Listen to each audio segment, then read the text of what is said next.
investigation and things just got so crazy. I really wanted to check back in with you because I was curious what you think is happening behind the scenes now with the DNA. The latest I've heard is the sheriff said, that there was still stuff happening behind the scenes with the DNA. He hasn't given a lot of specifics.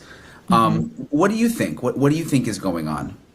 I think that companies or a company that was planning to release a new mixture deconvolution software package has probably rushed that.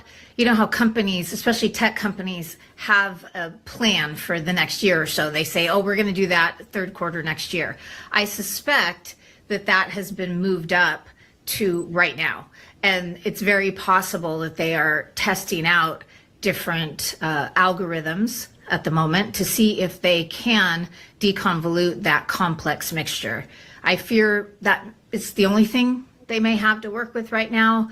I'm hoping that they are testing additional items from Nancy's home. That can take quite a while if you've collected dozens or hundreds of swabs or other materials, because as I've said, I can't believe there wouldn't be his DNA or their DNA. The desert heat of Tucson, Arizona, usually carries the sound of cicadas and the distant hum of traffic.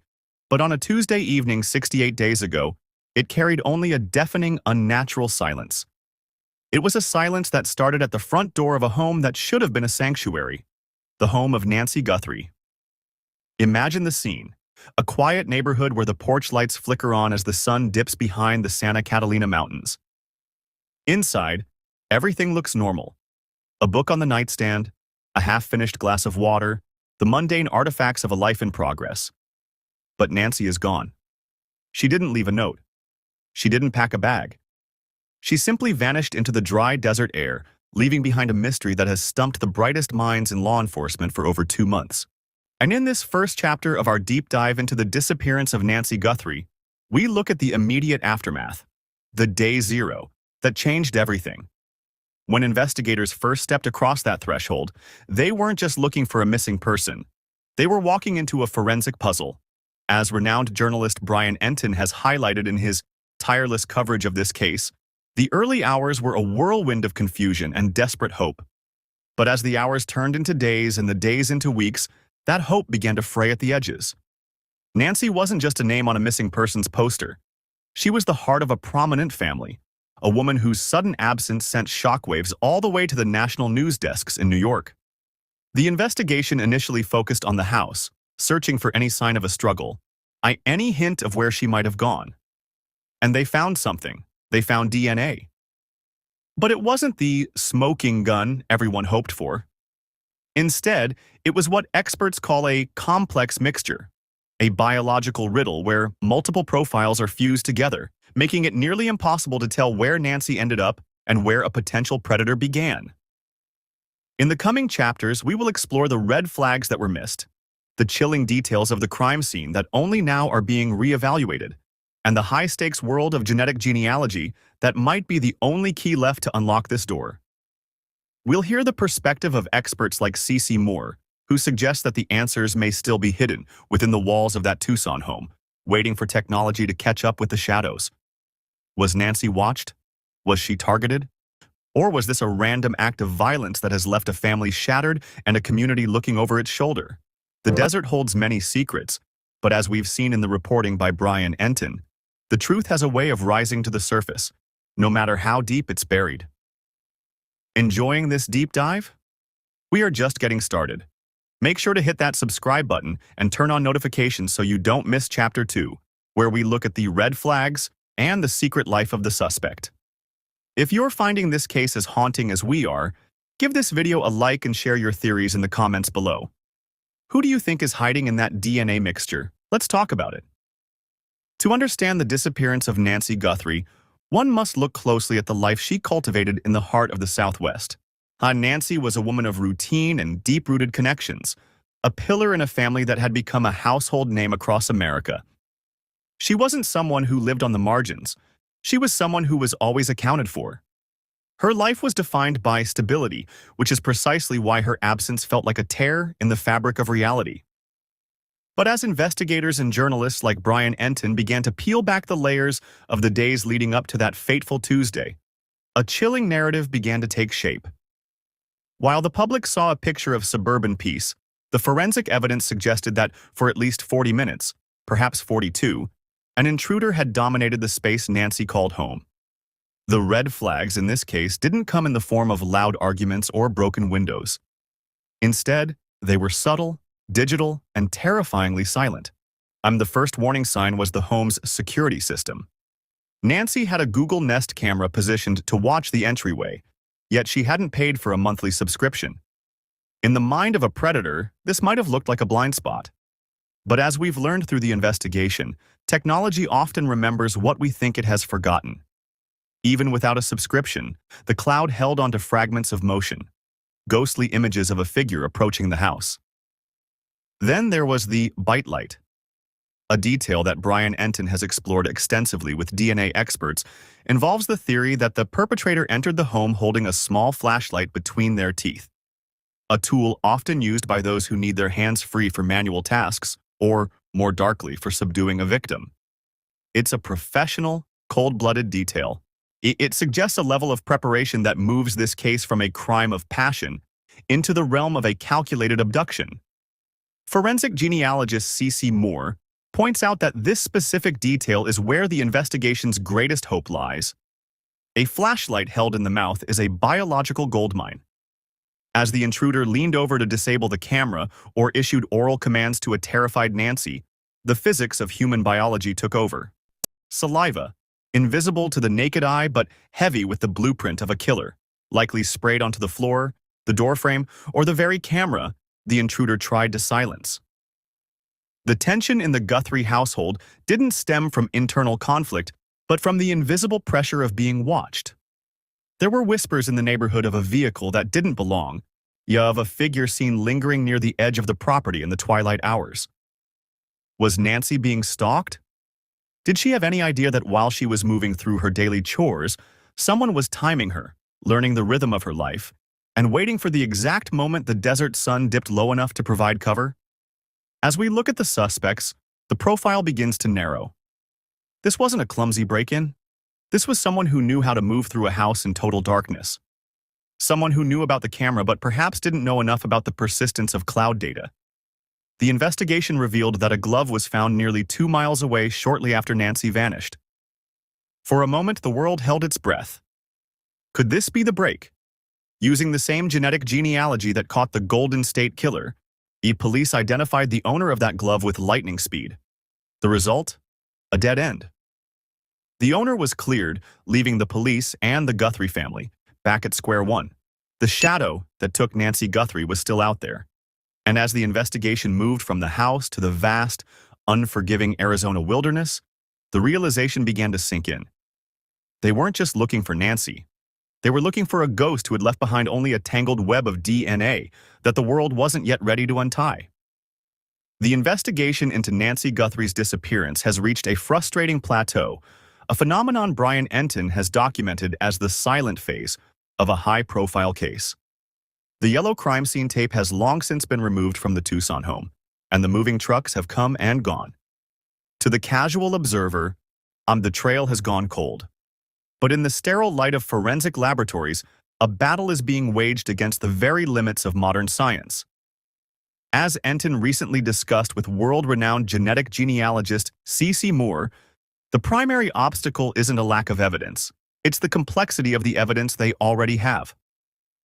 When investigators processed Nancy's home, they discovered what is known as a complex DNA mixture. In simple terms, it's a biological soup. Imagine a jigsaw puzzle where the pieces of 3 or 4 different people have been tossed into a single box and shaken up. Some pieces belong to Nancy, some to her family, but among them are the jagged edges of a stranger. The problem, as Moore explains, is deconvolution, the process of digitally unweaving those genetic strands to isolate the one profile that shouldn't be there. In most cases, current technology can handle a simple mix of 2 people. But when the contribution of the suspect is tiny, perhaps only 10% of the total sample, the software struggles to see the killer. That makes sense.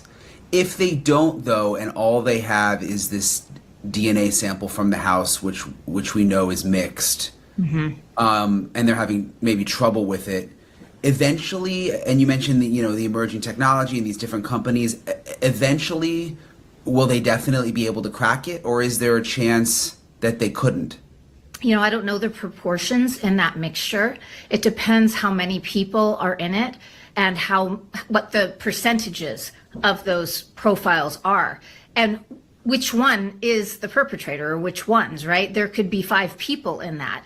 And the person they're trying to identify, if they're even in that mixture, might only be 10%. And the chances of identifying somebody with that small of a contribution, I think, is unlikely, even with advancements. I'm not saying it would never happen, but I think it is extremely challenging. But without knowing specifically what this mixture is that they're working with, it's hard for me to predict. I still believe that there has to be the perpetrator or perpetrators' DNA at that crime scene. And I've done some interviews and talked about this, and I see headlines say that I'm giving the FBI advice. I'm not giving the FBI advice. I've been asked, what would I do? This is why the sheriff's department has remained tight-lipped. They are waiting for a breakthrough in SNP testing, a specialized type of genetic analysis that looks at hundreds of thousands of markers across the genome.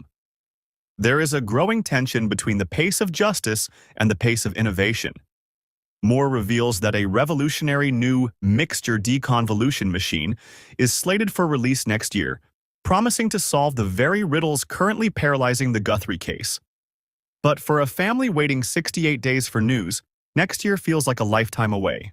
This has led to a controversial suggestion that investigators must return to the house. The theory is simple but haunting. If the perpetrator was inside that home for over 40 minutes, it is scientifically improbable that they didn't leave a more substantial calling card. DNA is hardy. It can hide in the fibers of a carpet or the crevices of a door frame for decades. Experts suggest that even now, despite the house being cleared and walked through by family and legal teams, a fresh set of eyes, specifically focused on rootless hair technology, could find the key. Until recently, a hair without a root was considered useless for DNA profiling. Now, thanks to groundbreaking work at places like UC Santa Cruz, scientists can extract a full genetic profile from a single broken strand of hair. Brian Entin's reporting has brought a spotlight to a startling reality of the American justice system: the massive gap between private databases and law enforcement. There are over 54 million people in databases like Ancestry.com and 23andMe, a genetic goldmine that could likely solve Nancy's case in a matter of hours. Yet, due to strict privacy walls, police are restricted to much smaller sites like GEDmatch. The debate is no longer just about Nancy, it's about the ethics of genetic privacy versus public safety. As the clock ticks past the 2-month mark, the pressure is mounting on these billion-wide tech giants. Some suggest that if the Guthrie family used their significant national platform to plead directly with these companies, it could create a landmark shift in how crimes are solved in the 21st century. For now, however, the profile of Nancy's abductor remains a ghost in the machine, a digital shadow waiting for the right algorithm to bring it into the light. Do you believe the right to genetic privacy should outweigh the need to solve violent crimes? Or should databases like Ancestry be forced to help in cases of kidnapping and murder? Let us know your thoughts in the comments below. As the investigation into Nancy Guthrie's home reached a scientific stalemate, the focus began to shift toward a more harrowing possibility. In the world of high-stakes abductions, if the primary crime scene, the point of origin, refuses to yield the answers, investigators must look for what is known as the second crime scene.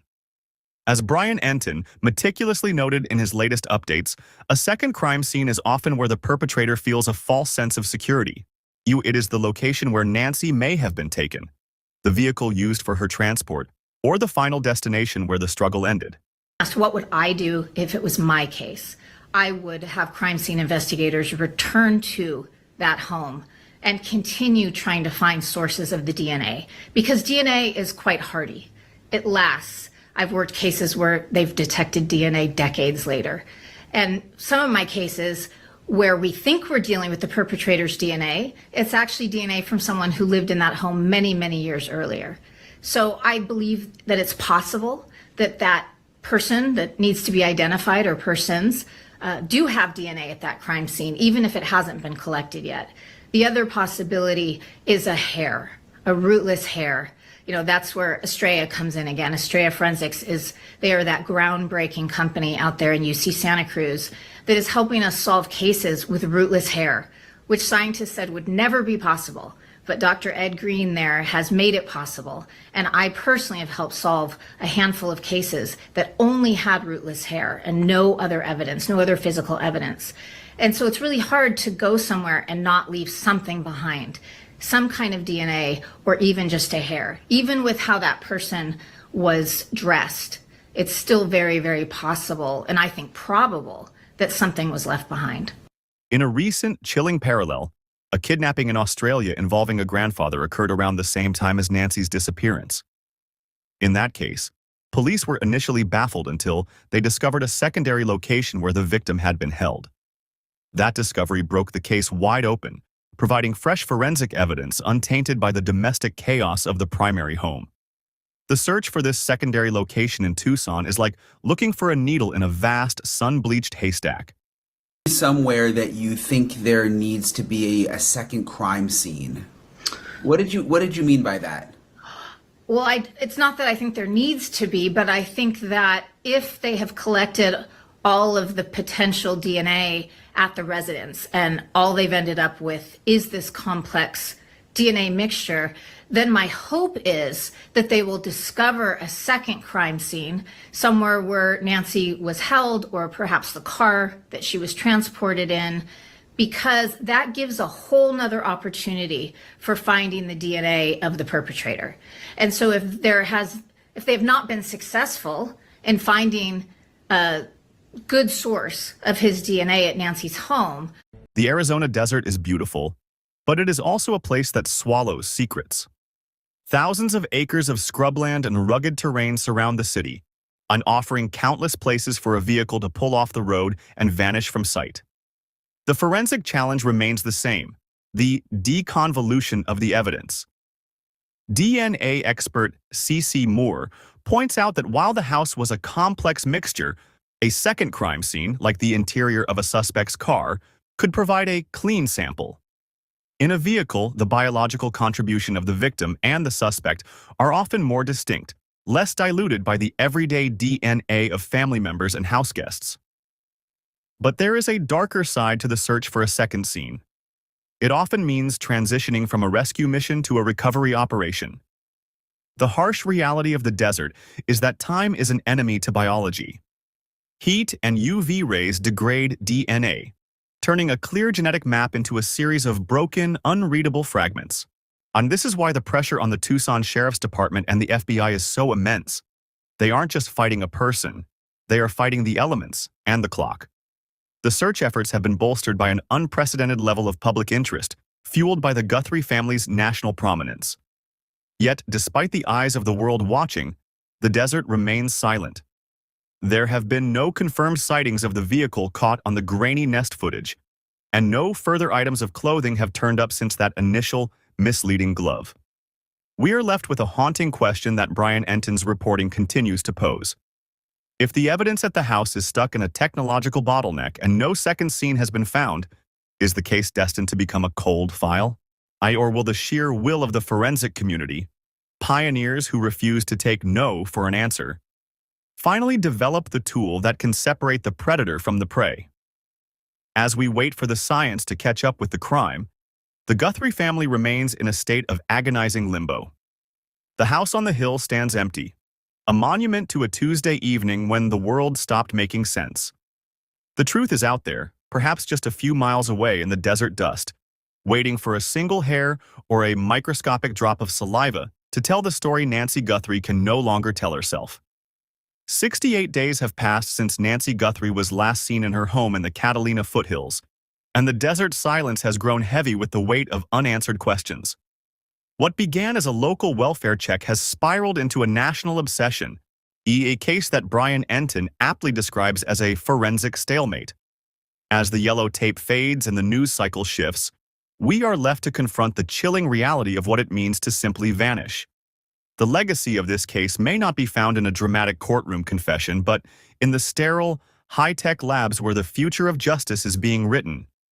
If C.C. Moore's theories hold true, the bite flashlight and the microscopic remnants of saliva left behind in those 42 minutes of terror will eventually speak. But science is a slow ally.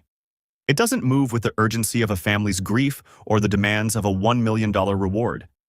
It moves in increments, waiting for an algorithm that can finally unmask the ghost in the DNA mixture. As Savannah Guthrie recently shared in an emotional message, said there is a cruel injury in not knowing. It is a sentiment that resonates far beyond the affluent streets of Tucson. It reminds us that for all our Ring cameras, our GPS tracking, and our massive genetic databases, we are still vulnerable to the shadows. We live in a world where an 84-year-old woman can be taken from her sanctuary in the dead of night, leaving behind only a digital memory and a biological riddle. The search for Nancy Guthrie continues, not just in the rugged Arizona brush, but in the conscience of a community. Somewhere, someone saw a black Ozark Trail hiker pack. Someone noticed a neighbor acting strangely on the morning of February 1st. Someone holds the key that no machine can replicate. Until that person speaks, or until the technology catches up with the crime, Nancy remains a name on a poster, a face on a screen, and a haunting reminder that justice is sometimes just a single strand of hair away. The desert sun will continue to rise over the Santa Catalinas, and the silence in the house on the hill will remain. But as long as people like Brian Entin keep asking questions, and as long as experts like C.C. Moore keep hunting for that hardy DNA, the shadow that took Nancy Guthrie will never truly be at rest. The code will be cracked, the mixture will be unraveled, and one day the desert will have to give back what it took. The disappearance of Nancy Guthrie leaves us with a haunting question. In an era where we are constantly tracked and recorded, how can a human being still vanish without a trace? Is our technology failing us, or are we failing each other? We want to hear your thoughts. Do you believe the breakthrough will come from a laboratory or a tip from the public? Join the conversation in the comments below. If you found this investigation powerful, please like this video and share it to keep Nancy's face in the public eye.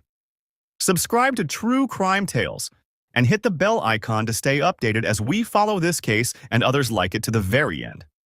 Your engagement helps ensure these stories are never forgotten.